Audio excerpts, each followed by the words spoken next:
Assalamualaikum warahmatullahi wabarakatuh. Saya Alisha Kesara, Kru TV PSS Al-Kausar. Hari ini 11 Mac 2026 bersama 21 Ramadan 1447 Hijrah serentak seluruh negara berlangsungnya World Quran Hour 2026. Program ini merupakan satu inisiatif yang menggalakkan umat Islam meluangkan masa selama 1 jam bersama Al-Quran dengan membaca, memahami dan menghayati mesej yang terkandung dalam kalam Allah. Pada tahun ini, tumpuan diberikan kepada surah Al-Muzammil yang membawa seruan untuk bangkit memperkukuh hubungan dengan Allah serta menjadikan Al-Quran sebagai panduan dalam kehidupan seharian.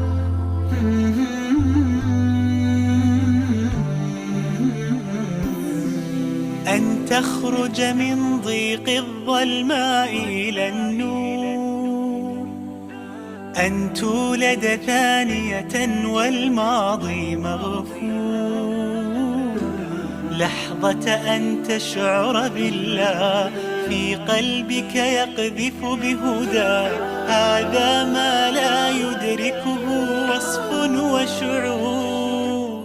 يا الله إني ناديتك وسعيت، إني استهديتك فهديت، بالقرآن أنرت طريقي. يا الله إني ناديتك وسعيت، إني استهديتك فهديت، بالقرآن أنرت طريقي.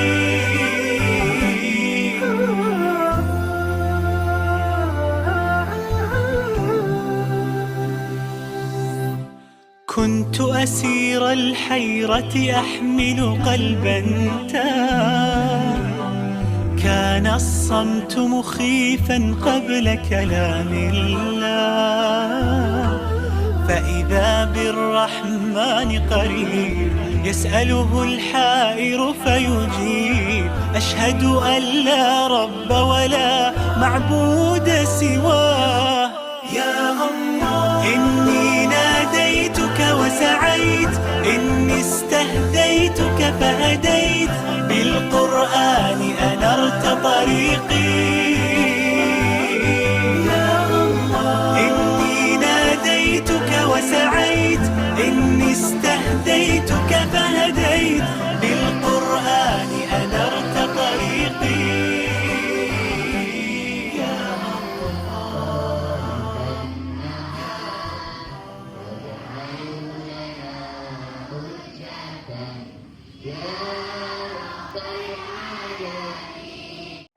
Alhamdulillah, selesai sudah pengajaran World Quran Hour peringkat SK Kampung Pasir pada tahun ini.